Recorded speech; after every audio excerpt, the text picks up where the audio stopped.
পৌঁছে দেওয়ার জন্য সর্বোচ্চ চেষ্টা যার যার তরফ থেকে আমরা প্রত্যাশা করছি আপনারা সকলে রাখবেন এবং সহযোগিতা করবেন ইনশাল্লাহ।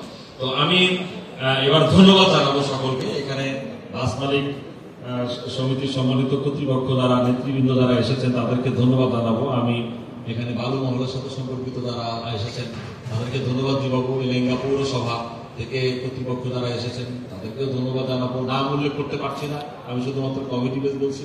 ট্রাক মালিক সমিতি থেকে যারা এসেছেন তাদেরকে আমার তরফ থেকে, জেলা পুলিশের পক্ষ থেকে আন্তরিকভাবে ধন্যবাদ জানাচ্ছি। এখানে আপনারা বিভিন্ন পৌরসভা থেকে এসেছেন, ধন্যবাদ জানাচ্ছি। এখানে মির্জাপুর, এলেঙ্গা, তারপর আমাদের ভুয়াপুর, বিভিন্ন জনপদের বিভিন্ন নেতৃবৃন্দ যারা এসেছেন তাদেরকে আন্তরিকভাবে ধন্যবাদ জানাচ্ছি। এবং আপনারা এসেছেন, এখানে প্রেস ক্লাবের সম্মানিত সভাপতি মহোদয় এসেছেন এবং আমাদের প্রিন্ট এবং ইলেকট্রনিক্স মিডিয়ার সম্মানিত বিভিন্ন পর্যায়ের যারা সাংবাদিক বৃন্দ তারা এসেছেন।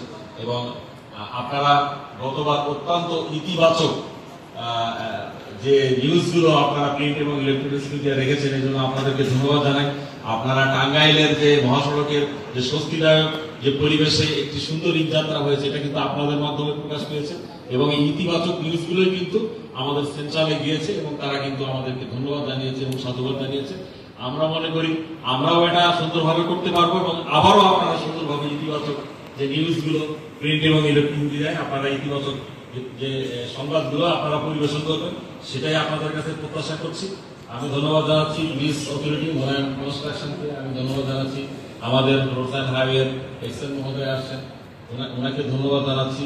আমাদের আর্মির প্রতিনিধি এখানে ক্যাম্প কমান্ডার উনি আসছেন, জেলা প্রশাসক মহোদয়ের প্রতিনিধি আছেন, এখানে আমাদের ফায়ার সার্ভিস এবং ট্রাফিক বিভাগের সাথে সম্পৃক্ত ব্যক্তিবর্গ সবাই এখানে এসেছেন। তো আমি জেলা পুলিশের পক্ষ থেকে সবাইকে আন্তরিকভাবে ধন্যবাদ জানাচ্ছি, মোবারকবাদ জানাচ্ছি। আমি মনে করি যে আমাদের ঈদ উত্তর পূর্ব যে আমাদের আজকে যে আলাপ আলোচনাগুলো করলাম, এই আলাপ আলোচনাগুলো আগামী দিন ঈদুল আজহার যে সামনে যে আমাদের একটি বড় কার্যক্রম আছে এই কার্যক্রমকে এটাকে বেগবান করবে এবং ত্বরান্বিত করবে এবং আমরা সত্যিকার অর্থেই যেন বলতে পারি যে আমরা গত ঈদ সুন্দরভাবে পার হয়েছে এবং এই ঈদটা পার হলে আমরা কিন্তু বলবো যে ঈদের যাত্রাটাই এবার খুব ভালো ছিল, এটা যেন বলতে পারি। তো সেই প্রত্যাশা রেখে সকলের উপরে যেটুকু দায় দায়িত্ব এসেছে সেই দায় দায়িত্ব পূরণ করে সকলের সমন্বয় যেন থাকে এবং সকলে যার যার জায়গা থেকে যেটুকু করণীয় আছে সেই করণীয় কাজটুকু করে আমরা আমাদের সর্বোচ্চ যে আন্তরিকতা সেটুকু প্রদর্শন করে আগামী ঈদ যাত্রা শুভ হোক সেই প্রত্যাশা রেখে আজকের এই মত বিনিময় সভায় এখানে সমাপ্তি ঘোষণা করছি এবং আপনারা যারা সম্মানিত অতিথিবৃন্দ এবং সবাই যারা এখানে উপস্থিত আছেন সকলকে মধ্যাহ্ন ভোজনের জন্য আমন্ত্রণ জানাই। ধন্যবাদ।